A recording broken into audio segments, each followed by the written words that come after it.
One of my favorite things about being in the forest is how my mind quiets and I feel more in flow with nature. And when you're out in nature and you're unplugged and you're just plugged in and tuned into the world around you, it's just an incredibly healing experience. You feel rejuvenated, you feel like inspired, enlivened. And in the world around us, there's so much we can learn through a direct experience, through just paying attention very closely to the patterns and the shapes and the textures that we see around us in the forest. And also really kind of feeling this resonant field around us in nature, that we're in this place full of aliveness and biodiversity, and we can feel it in our bodies. We can sense it through our skin. And just connecting with this is something I think is so powerful in our super technologically connected society.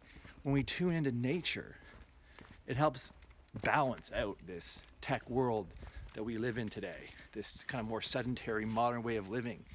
And we need times in nature of rewilding ourselves and being connected to like our real senses in a place that is this sensory immersion jungle, this place of like magic and mystery.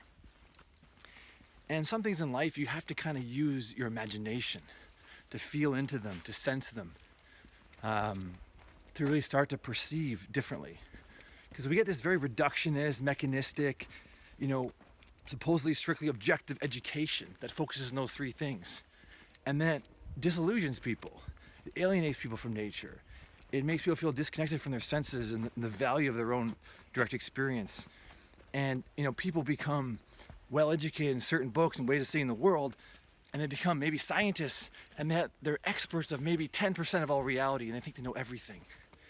And I have this teacher I learned from named Jeffrey Armstrong, and he says that like scientists know everything. They think they know everything about 10% of reality that can be measured easily with instruments, with a materialistic mindset. There's this whole other reality, other layers that are not seen, of this unseen world that is very mysterious. And the ancient culture, about the Vedas, got into this in a way that no other culture has before, probably, and maybe definitely since. They've just really created this science of the inner world, of inner peace, of enlightening your inner being, not just this rational intellect. And when we let go of the rational intellect, the analytical mind, it's always running in nature, we can tune in to presence, to this resonant field around us that can teach us things, that can make us come alive. Because deep inside of us, we all have this intuitive knowledge that is not necessarily learned in books or in schools, and it's discovered through being present in the natural world, through exploring through our own senses, our own direct experience. And that's what I think animism is about. The world around you, it's animated, it's alive. And when you tune into that, you feel animated, you feel alive. Your spirit connects with it, your spirit comes alive. Because really, spirit in a tangible sense is your breath. It connects you to the world around you.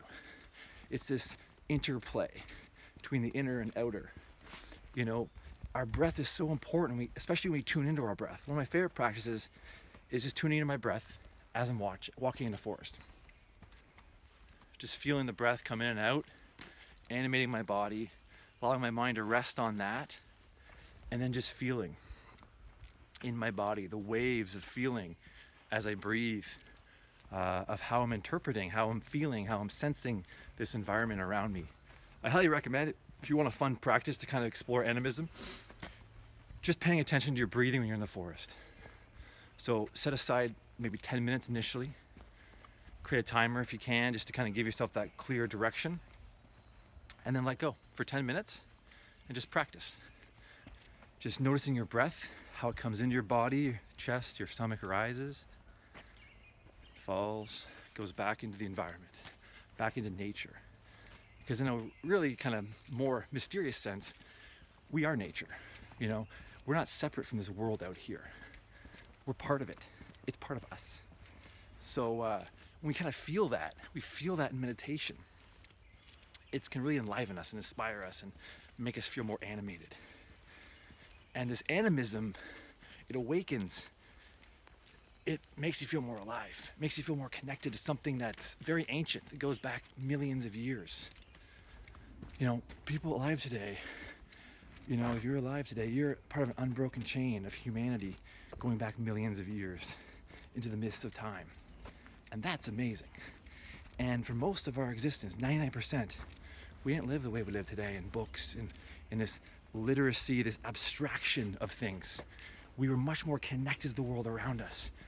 And I think today, a combination of the scientific literacy, way of looking at the world that we call education in the West, but with a more connected, intuitive, sensing presence, ability to just quiet your mind, be quiet and connected, not always busy and thinking and overthinking and anxiety and all that stuff that plagues the modern world.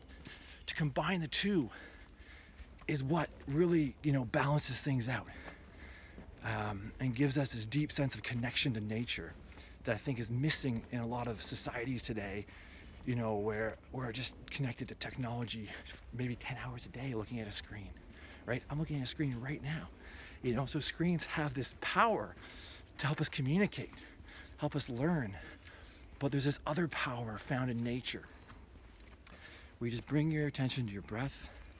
Start, like I said, 10 minutes, just do it whenever you feel as well, but be intentional that when your mind wanders, your attention wanders, your focus wanders, like it inevitably will, you bring it back to your breath and your present, immediate experience. And just doing this can awaken, all sorts of faculties that are innate in you, but you don't use much because, we're mostly looking at these rectangles, this flat reality. Like for example, like depth perception of seeing off into the distance, and the proprioception of your body moving in the forest and space. Just noticing these things is really important. Just choosing a channel of awareness. You want to focus on each time. Maybe it's seeing, maybe it's smelling, maybe it's hearing, maybe it's proprioception, maybe it's depth perception, maybe it's staring up the canopy. And as you're paying attention to that channel, you're also grounding yourself in the rhythm of your breath. And it's profound way to practice forest meditation and just feel more animistically connected to the forest, connected to the soil, to the water, to the trees, to the living ecosystem, wherever you are on the planet. Like, it's amazing. And look at this here, the moss carpeted floor. I love that. Every little part of the forest is different, something new to explore. And so, that's my thoughts on kind of forest meditation today, and just being more animated in the world and allowing the world to animate us by really breathing consciously, anchoring ourselves in our breath, and then enjoying the sensory immersion in the world around us that I think is a powerful way to meditate.